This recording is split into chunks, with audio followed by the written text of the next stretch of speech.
Today is Monday, December 1st. What to know about the gunman who shot 2 National Guard members in Washington, D.C., and how the shooting is now impacting immigration policy.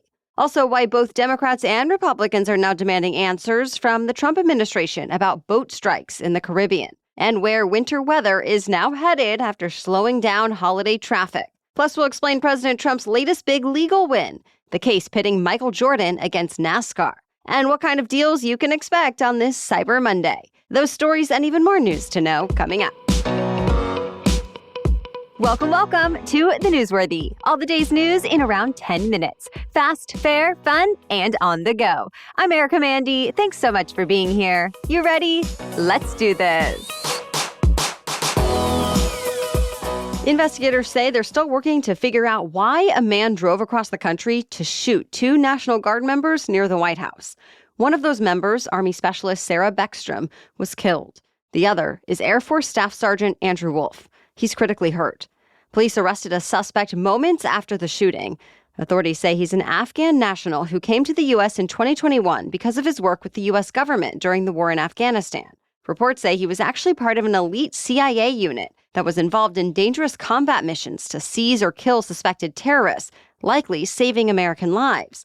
He was subject to extensive vetting and was just granted asylum this past April. Homeland Security Secretary Kristi Noem says he was radicalized after coming to the U.S., though investigators are still trying to determine a motive. Ever since this attack, President Trump has said he will permanently pause migration from all third world countries. And the Trump administration says it's reviewing all green card holders from 19 so-called countries of concern.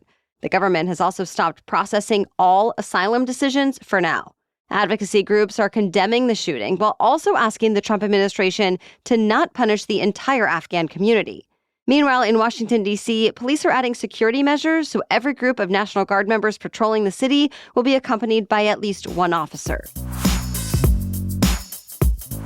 So-called Dreamers are now being arrested as part of the immigration crackdown. Remember, Dreamers are the unauthorized immigrants who came to the U.S. as children under what's known as DACA and have been allowed to live and work in the U.S. legally. And they, like other immigrants, are now facing increased vetting, arrests, and deportation. In one example widely shared over the weekend, a 19-year-old college student was on her way from Boston to surprise her family in Austin for Thanksgiving when she was detained and later deported. She entered the U.S. from Honduras with her family when she was 7 years old. Immigration authorities told the Boston Globe she had a deportation order going back years, but her family disputes that. Meanwhile, immigration and customs enforcement agents are facing more backlash from American citizens. Over the weekend, protesters in New York City blocked masked federal agents from leaving a parking garage. Apparently, they were hoping to stop a planned ICE raid in Chinatown. Well, ICE responded to say, quote, "We won't let violent rioters slow us down."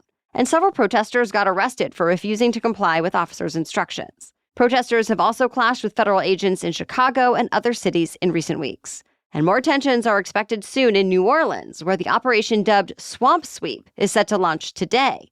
Already, businesses in the area have posted signs banning federal agents from entry.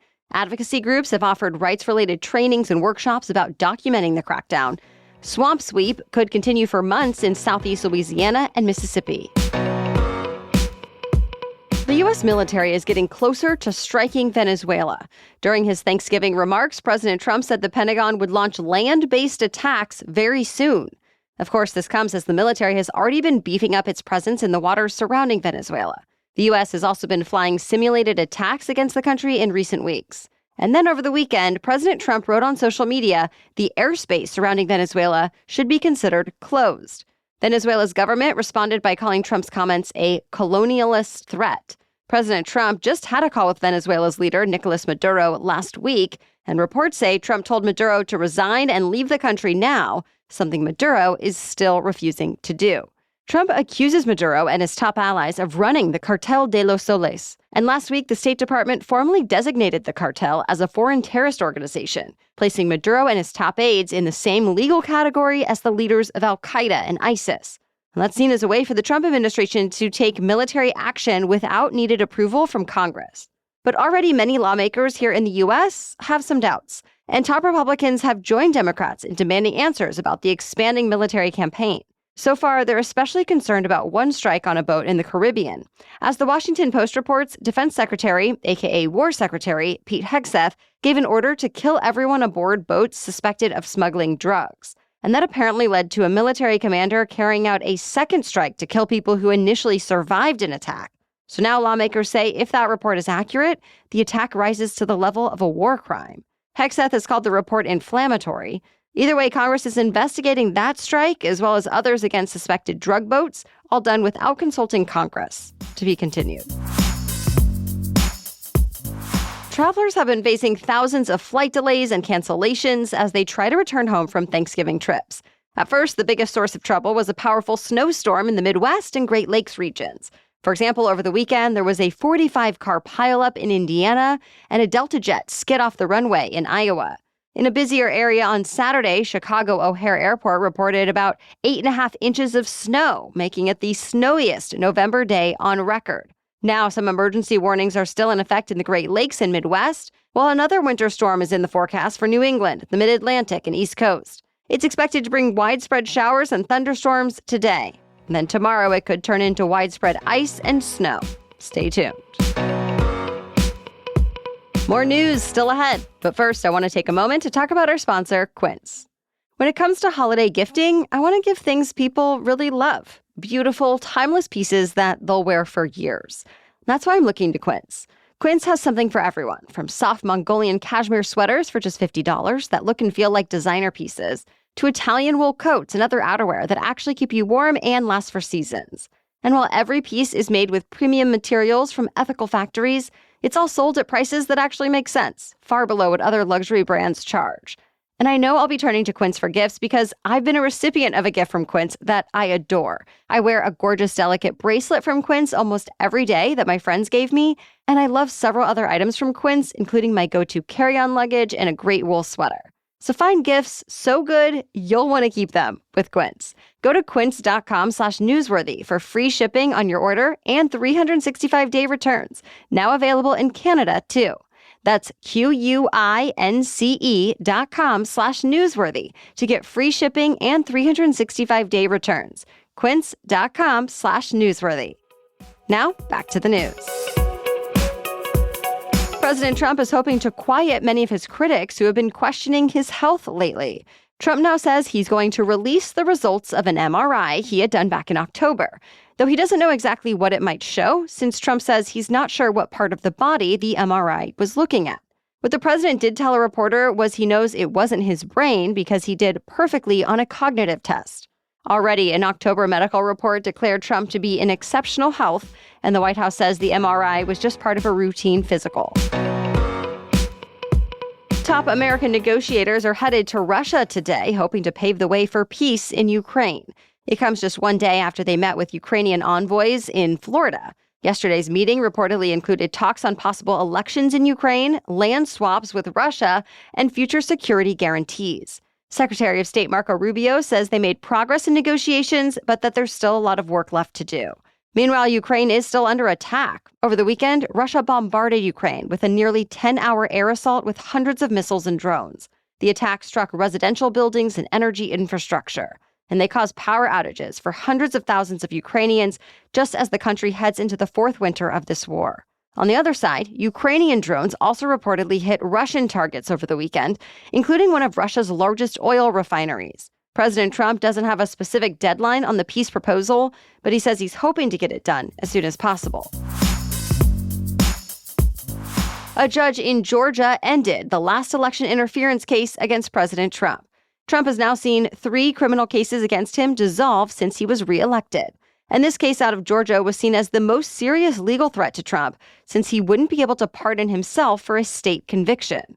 Remember, it was originally brought by Fulton County District Attorney Fani Willis, but she was disqualified over a relationship she admitted to having with the lawyer she hired to manage the case.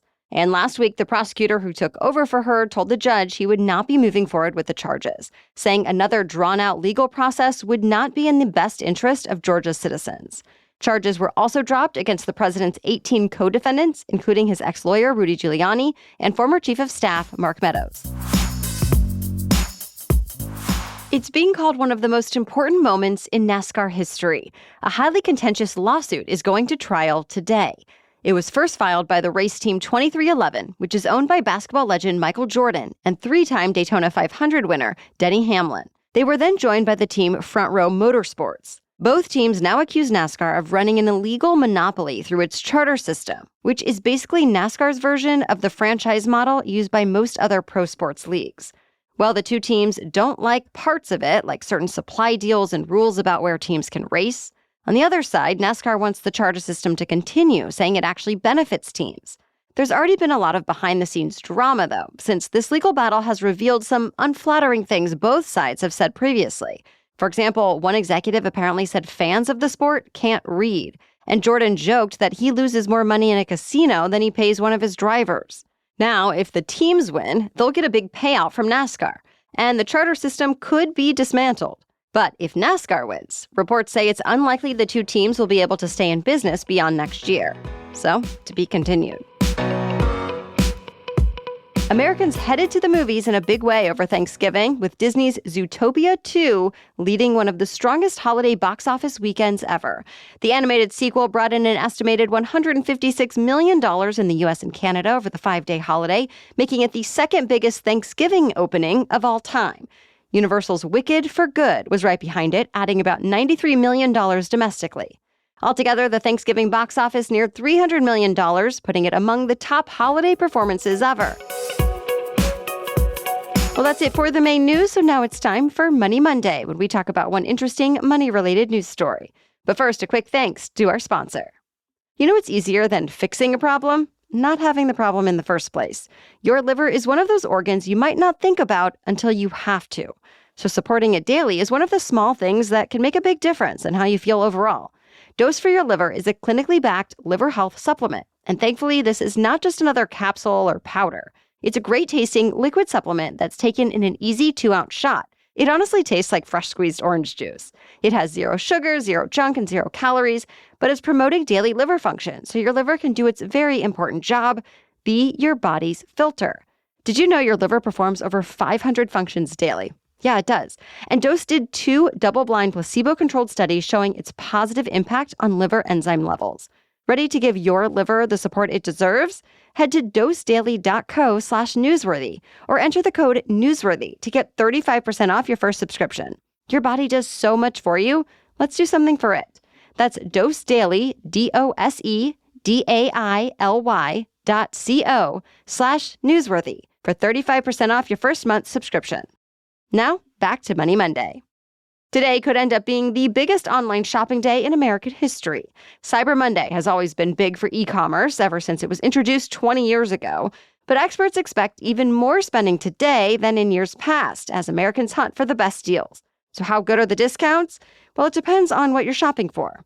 As USA Today reports, sales on clothing, computers, and other electronics are expected to be the best today on Cyber Monday.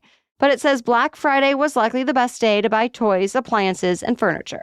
Speaking of Black Friday, MasterCard put out a statement saying this past Friday's retail sales rose more than 4%. That's a bigger jump than last year, and it contributes to the overall trend. This year, the National Retail Federation expects holiday spending to top $1 trillion for the first time in history. Well, thank you so much for joining us today as many of you get back into your normal routine after the holiday. We hope you had a great Thanksgiving, and we'll be here keeping you updated and in the know tomorrow and the rest of the week. For now, have a great rest of your day.